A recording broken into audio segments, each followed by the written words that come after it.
अल्लाह ही अपने बंदों में से जिसके लिए चाहता है रोजी फराख कर देता है और जिसके लिए चाहता है तंग कर देता है। बेशक अल्लाह हर चीज से वाकिफ है।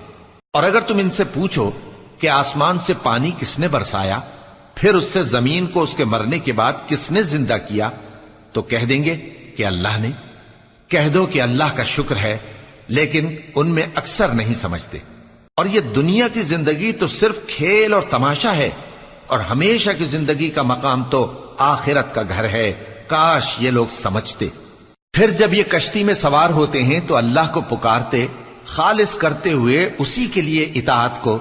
लेकिन जब वो इनको नजात देकर खुशकी पर पहुंचा देता है तो झट शिर्क करने लग जाते हैं, ताकि जो हमने इनको बख्शा है उसकी नाशुक्री करें और फायदा उठाएं। सो खैर अनकरीब इनको मालूम हो जाएगा। क्या इन्होंने नहीं देखा कि हमने हरम को मकाम अमन बनाया है?